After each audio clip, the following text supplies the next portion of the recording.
àsìkò yìí lẹ́kẹ̀ súnmọ́ ọlọ́run lẹ́kẹ̀ ó ṣe ṣe ọlọ́run kẹ́ di òdodo Kristi fún.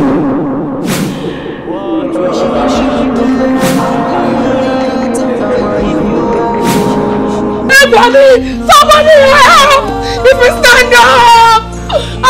Mo dẹ̀ ti ń wíṣẹ́ ọmọ mi happy birthday in advance láti bí oṣù kan wọ́n ní kí n lọ pa gbogbo ẹ̀ pátápátá rẹ̀ ni. bébí ṣe wáyé mo ti níyàwó mo dẹ̀ lọ́mọ oníṣẹ́ ọmọ ẹyọ kan méjì ń gbọ́dọ̀ fẹ́ kí n káwọn yẹn sí. ìwọ ti bímọ méjì. kò sí nǹkan kan tó máa ṣẹlẹ̀ ṣé orí àwọn pásítọ̀ yẹn alátẹnujẹ ni wọ́n nǹkan tí wọn bá ti rí báyìí òun náà máa sọ. ìkọ̀ǹkan báyìí òun lọ mọ wọn yọ sọnù ẹyọ kọ̀ọ̀kan náà máa sọnù mọ́ ẹ lọ́wọ́. ìsọkúsọ lèyí tó ń sọ yẹn. tó bá mọ èyí tó dáa fún ẹ tó dẹ̀ fẹ́ gbádùn ara ẹ gẹ́gẹ́ bí obìnrin lọ ṣẹ́ oyún yẹn tó o bá ṣe ó kàn máa bá ara ẹ ṣẹ̀ sí ni o.